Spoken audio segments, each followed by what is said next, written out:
Mga kada, usapan boundaries, self-worth at emotional health tayong ngayong umaga. Ano nga ba ang trauma bonding mga kada at bakit mahirap kumawala sa mga sitwasyon na hindi nakakabuti sa mga pamilya at kaibigan o trabaho man yan?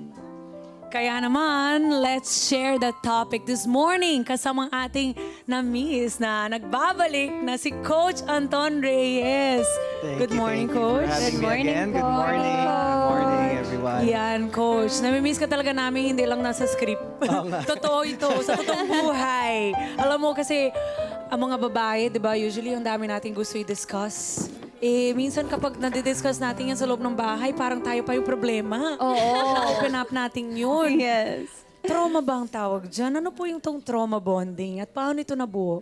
Yeah, so yung trauma bonding, it's a, think of yung word, no? So meron dyan trauma and may bond. So bond is may very strong and actually close to addictive emotional attachment Hala. sa isang tao. Okay. And ito yung trauma bonding, kaya may trauma doon. Opo. Yeah. So, strong emotional attachment to a person who hurts you, but at the same time, loves you. So, nagkakaroon ng cycle, hindi ka makalis. Kasi parang Okay. confused ka, di ba? Kung mahal ba ako nito, but they hurt me a lot. Repetitive yung hurt, but at the same time, nakakaramdam ka rin naman ng love. Eh. Correct. So, parang Oo. umaasa ka lang. So, it becomes a cycle. So, ano yung nagiging Nakaka-relate ba kayo dyan? Ay, oo. O ako na magiging Grabe nga yung sample reaction. niyan sa inyo Diba? mga kada ha. Ako din parang Oo. he's talking about myself. Joke. Marami tayong nakaka-relate ito. Pero ito na, kasi parang attachment talaga siya, di ba Sir Anton? Ano ba yung difference niya with closeness naman or secure attachment lang talaga? Oo. So, meron pang isang type kasi of parang trauma, parang bonding akala ng mga Yes. tao. It's called shared trauma. So, iba yung shared trauma. Shared trauma is, let's say, parehas tayo may pinagdaanan na very similar traumatic experiences and then we bonded over it. Of the shared...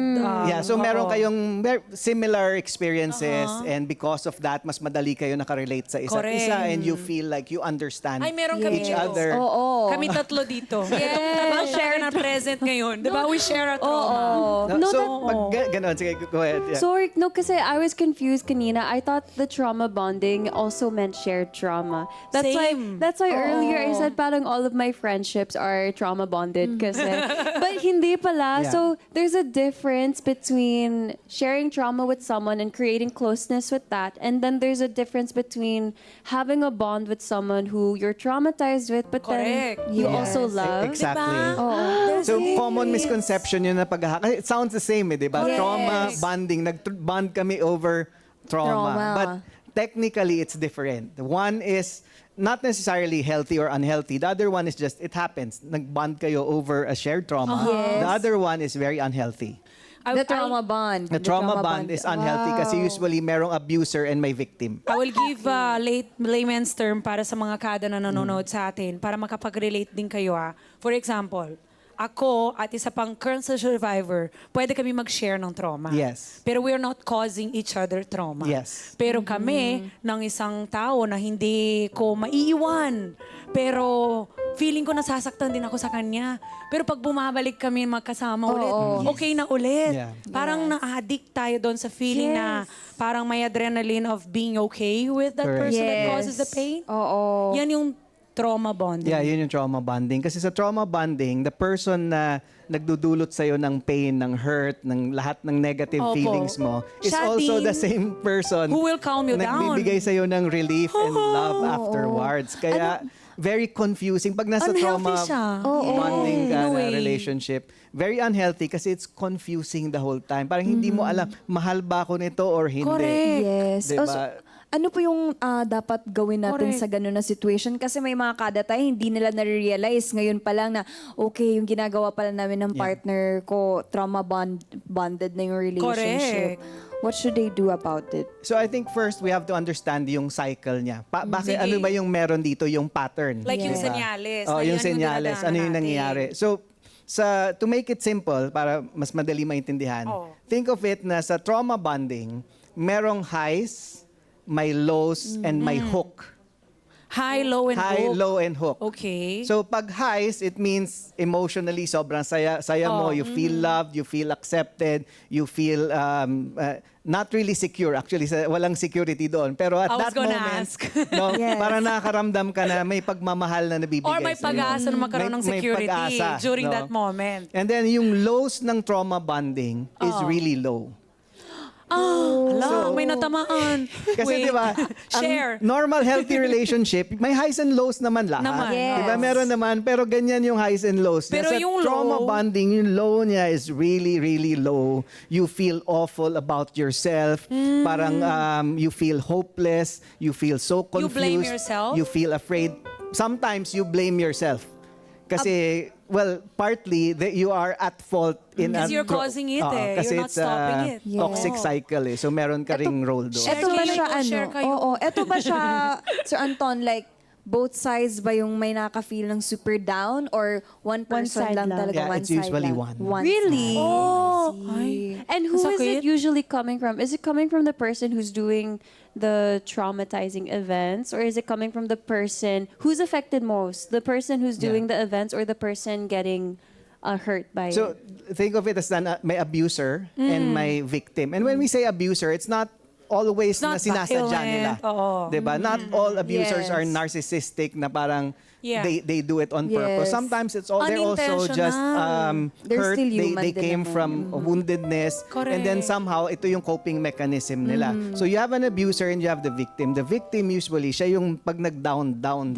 talaga ito. So- to the point of being afraid and uncertain of what will happen next sa relationship. So you mean like when the highs are so high tapos yung lows are so low, that's when you know that you're starting to get into this sort of relationship where it's trauma bonded kasi parang there's no balance. yeah. Tsaka may cycle. And then Yeah. it's a cycle. There's a cycle. And yun yung big thing dito. Trauma bonding is a cycle. It's a pattern. Kaya may hook sa dulo. So ano yung hook? 'Di ba? So high, Yes. low, Low, and really then yung low, hook. and then there's a hook. So ano yung hook? The hook is usually the other person starts to show signs of Being nicer. konting Oo. parang repentant siya sa mga ginawa niya, nagsisisi siya, so they apologize, and then ang nangyayari, it hooks you It back happens into again. that cycle na parang you start to have a high again. Wait, aware ba sila na nangyayari yan sa kanila? Most of the time, no. So you really need you really need to be self-aware Yes. to recognize that the unhealthy patterns. Let's explore all angles. Halimbawa, kami, mga girls, meron kaming ka-deal na either friendship or karelasyon na gano'n yung siya yung abuser kunwari maglagay lang tayo ng sitwasyon na abuser yung ka-deal namin na tao. Yes. How do we make them aware that they are causing that and can it be fixed? And then mamaya, baliktaran naman natin. Yeah, especially without them feeling attacked pag na-approach. Oo. Yeah, I think best approach kasi dyan is always deal with your side first. Not the other way around. Kasi pag Talaga? dumiretso ka na, ikaw ganito, ginagawa mo Magkakause ganyan, ng ganyan. Yeah. clash. Especially if there's a pride problem there, meaning ma-pride yung True. tao. True. Hindi nila tatanggapin yun. It's always best to first admit your end of the problem. I'm not saying na ikaw lang yung may ano doon, but you contribute to that also. Oo, totoo. So you want to check na, parang na-realize ko na itong actions ko are unhealthy for contributing. this relationship na meron tayo. So you're not pointing the finger at them and Yes. telling them, ikaw abuser ka, buksan mo yung mata mo, di ba? Parang ganon. So you're simply sharing to them. And then ang encouragement mo parati is, how can we make this relationship healthier? Instead of approaching it from a negative point of view and telling that person, ito yung lahat na hindi ko gusto na ginagawa mo. It's causing me trauma. For some people, that might work if they are humble. Meaning may humility doon and Willing to change. may some sort of connection pa kayo. Correct. There's a chance. But if you deal with a prideful individual na Mahirap. pag binibring up mo, pinapaikot lang niya, they always play the victim kahit hindi naman sila talaga Totoo. yung Dami victim, nakaka-relate. di ba?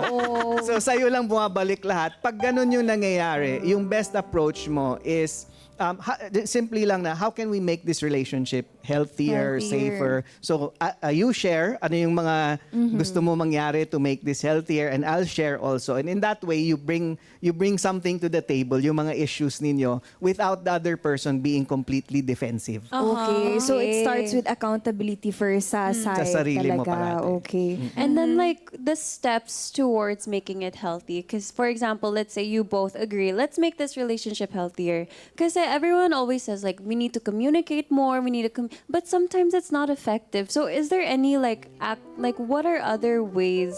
Is there a singular right way Baka to may fix blueprint. things? Yeah. Diba? Yung- Is there a blueprint or a guide, or it depends sa person talaga? Well, relationships are very complex, diba? To have one specific blueprint. But there are always a few things na pwede mong gawin, especially sa ganitong type of relationship, yung trauma bonding na tinatawag natin. Yung isa doon is, you need somebody else to step in. You need, both of you need So accountability. you need a buffer.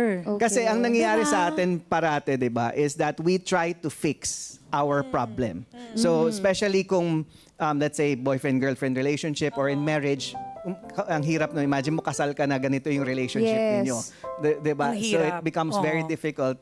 Ano yung gagawin mo? So, you need somebody else. You need accountability. Kasi Okay. most of the time, wala na kayong connection with each other. Or hindi na nga healthy yung connection ninyo. So, when you're trying to communicate to someone na hindi na maganda yung connection ninyo, you're always misinterpreted. Diba? Correct. Yung Yes, kahit true. maganda yung motives mo, you just want to fix the relationship, they see it as an attack Yes. every time Totoo you suggest yun. something. Oo. So pag ganun na yung kalagayan ninyo, ibig sabihin wala na kayong connection, there's no healthy connection, kailangan mo na to find somebody To who cares mediate, for you, to diba? mediate, pumagitna sa inyo, na papakinggan ninyo parehas. Wait, paano pag hindi willing yung isa? Kasi Well, di ba minsan yes, gano'n? may mga ganon. Oo. Yeah, so pag ayaw nung isa, ikaw lang. Yun lang naman. Oh, totoo? Ito pa, Really? So, yung sa... And this is ano Ang dami nating i-share. Mga experiences. Ito yung kung hindi ka makalis doon sa relationship. Kasi yung suggestion ko, if your relationship is that bad, and it's not improving, meaning na bring up mo na realize na ninyo, Na-try and nyo. you're still stuck there, dalawa lang yun. It's either you leave the relationship, or kasi hindi ibig sabihin na kasi masama siya or ano, it's just Yes. you It guys are didn't not work. ready. There's too much emotional woundedness there na hindi pa kayo ready to be in a healthy relationship. So stop the blaming and just admit na, you know what, we're just not ready to be in Kaya a ba healthy natin relationship. yan? At eto ba, Sir Anton, like, do you suggest na healthy din yung mag-take a pause or space to try again, like mutual decision? Tama, no? Very Kasi wise. I know someone. Yeah, also, na- I also know. I also know Yeah. someone. Same. Yeah. I know someone. You also know that I know person. someone. Okay. So yun nangyari sa kanila, parang they really want to make their relationship work, but they're both aware that it's really toxic at Yeah. the moment and it's not healthy for both of them. So nag-mutual decision sila to take a pause, like quiet time away from each other to try again when they're ready. Is that helpful or recommended? mas Well, more lang masasabi? Pwede yun.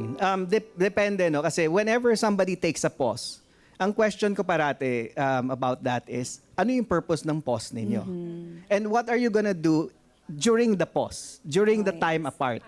Kasi imagine, nag-pause kayo, hindi man kayo humingi ng tulong sa iba, you did not get healing, you did not get advice, no one's helping you. So anong nangyari, literal na nag-pause lang kayo from all the toxic things and then magbabalikan kayo exactly, Exactly. the same The condition same. as before, still the same person without any growth, and then you're just going back to the same unhealthy, toxic relationship as before. So if magkakaroon kayo ng pause, kailangan may plano yon, yung in-between. Yes. Ano yung gagawin mo, ano yung gagawin ko. Also, people have to be completely honest. Kasi I've known a lot of people na nagsabi, magkaroon lang tayo ng break, a pause. Correct. But in truth, yun na yung step out nila. Yes. Natatakot lang sila magsabi. Ang lakas ng yes. Yes. Ang lakas. Parang, Kita mo, di ba? You're bombarded with questions today, Coach. natatakot lang sila magsabi na hindi ko na kaya, ayoko na. So, ang sasabihin nila, pause muna tayo, Yes. but in truth, yun yung first step niya to exit. To ano na, go out. Naku, alam niyo na. Yes. And ito pa. And then- Go ahead, go ahead, go ahead. Hindi, go, please. We love this. Kasi like, for this question, because the reason why it's so hard to let go, diba, is because minsan you have such an emotional dependency on that person. So how can you heal that part of you that's dependent on them, but also if it's really not healthy, find a way to let go? Yeah, I think first no is that you have to understand na in a relationship, meron if you're very romantic, parang feeling mo everything iaasa mo dun sa tao na yun. Yes. All your emotional needs siya magbibigay sa iyo, ikaw Correct. magbibigay sa kanya. That is not a healthy relationship. Oops. Kasi pag ginawa mo yun, it's unfair na ipatong mo lahat ng emotional needs Yes. mo and yung partner mo, siya yung kailangan mag-meet nito. Totoo That's yun. impossible. Totoo yun. So understand na a healthy relationship is made up of two people who love each other. Ako, I believe na with God at the center, kasi you have another Yes, source yes. Totoo source yun. of emotional That's so nice. strength, plus a support circle around you. Correct. Kasi ang nangyayari doon, hindi nakasalalay sa isang tao lahat ng emotional needs mo. Diba? If you don't have that, then I suggest you establish that. You need other people to also be part of that relationship as a support. Okay. Para there's So other nice. people putting in input and kung ano yung kulang ninyo sa isa't isa, other people are also meeting that emotional nice, need. ah. Kasi for trauma bonding, pag lumala na yan, ang nangyayari, you get isolated. And that yes. makes it very difficult for you to exit that relationship or to break that relationship kasi takot ka eh. Ang dami kong natatamaan dito kay Coach. There's a strong fear. Ano mangyayari pag nag-separate kami? Oh. Sino magmamahal sa akin? Yes. Kasi isolation is one of the techniques. No? When you're in an abusive relationship, by the way, red flag, mag-abang kayo at mag-ingat kayo sa kahit sino na ang ginagawa sa'yo is to isolate you from friends and family. True, actually, yeah. Kasi that might end in an abusive relationship. And pag isolated ka, feeling mo, wala na mangyayari sa'yo afterwards. Ano mangyayari sa akin afterwards Totoo dito? yun. So you connect with people, reconnect again with loved ones, family members, friends, kasi they will give you strength also Yes. to get out of that toxic relationship. Okay, so Totoo. parang like the way to really remove that emotional dependency is to focus on yourself muna and then also find a support Group or support group circle. or support circle. Okay. And for that, we have Coach Anton. Coach Anton, ano ko lang para at least alam nila. Coach Anton one time shared with us that he was able to parang reconnect ulit sa inyong asawa, Yeah. right? Through ganito, yung mga, di ba, therapies and talks and stuff. So may pag-asa pa rin, di ba? Yes. Especially pag may wall. Di ba ano yung tawag mo doon? Emotional Emotional wall. wall. Oo, So may yes. pag-asa po. Basta maghanap lang kayo ng eksperto or a third person or a buffer, di ba? Someone who can mediate para makagawa kayo ng mga healing together and at the same time makapag-work ang relationship nyo. And for that, Coach Anton is the best. Kaya Coach Anton, go ahead and give your contact sa mga kada natin. Yeah, thank you. You can reach out to me at Coach Anton Reyes sa Facebook, sa Instagram, sa TikTok, and even sa YouTube, no? Ay, ang dami na ng notification ngayon. Tingnan mo. Mag-TikTok yan talaga yan, nakalagay dyan, Coach. Jasmine Pagyo. As soon as we Via. exit, okay, me. Oo, ang dami na notification. Tayo pala yun. Naka-line up na. Pero unahin muna natin yung mga kada natin na magme-message kay Yeah. Coach. Follow nyo na siya mga kada. At ito naman, maraming salamat, Coach. At tandaan nyo din mga kada na ang pag-unawa sa trauma bonding ay hindi para sisihin ang ating sarili, kundi para mas makilala ang ating halaga. Humingi ng tulong kung kinakailangan, lumapit sa mga tao, magpagkakatiwalaan, at huwag matakot magsimula ulit. Correct. May karapatan kang mag-set ng mga boundaries. Magpahinga, piliin ang sarili mo dahil ang tunay na connection mga kada ay hindi nakakabawas ng pagkatao natin. Ito ay nagbibigay po ng lakas harapin din ng bukas. Max. Let's get together. Sunday 25. Sunday 25.